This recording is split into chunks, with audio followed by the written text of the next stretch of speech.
Ces gouverneurs sont inadmissibles et ne reflètent pas la volonté du peuple congolais. C'est ce qu'affirme Marie-Josée Ifoko, qui était la seule femme dans la course à la présidentielle du 30 décembre dernier.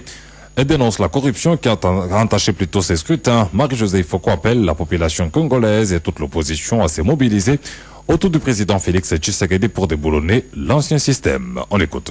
Sincèrement, nous ne pouvons accepter ce résultat. Nous savons très bien que ces élections sont entachées non seulement d'irrégularités, mais de corruption. Et nous ne pouvons continuer à nous taire. C'est vrai que nous sommes conscients que le FCC a eu la majorité au niveau des assemblées provinciales, a eu la majorité au niveau des assemblées nationales, mais tout cela ne reflète pas la réalité de choix du peuple congolais. Et donc jusque-là, nous avons à la tête de ce pays une grande figure de l'opposition qui est le président Félix Tshisekedi. Et je pense que c'est le seul en qui le peuple se reconnaît. Mais le reste, nous ne sommes pas d'accord et nous ne pouvons continuer à nous taire. Mais je me pose des questions. Où sont ces hommes courageux? Le peuple est allé aux élections parce que le peuple voulait un changement. Le peuple est allé aux élections parce qu'il voulait sanctionner. Mais si c'est pour que la tête soit leur choix et que le corps n'est pas leur choix, alors nous allons sortir de la rue.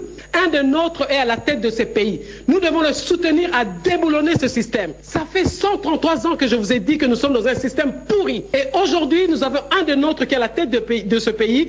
Nous devons tous l'aider justement à déboulonner ce système parce qu'il est totalement rouillé et c'est inadmissible ce que nous venons de vivre, que ce soit au niveau des élections sénatoriales, que ce soit au niveau des gouverneurs. Le pays est en deuil et nous devons réagir, nous devons marcher dans la rue et c'est sûrement pas le président Félix Tshisekedi qui va nous en empêcher puisqu'il sait de quoi on parle. Marie-Josée Ifoko.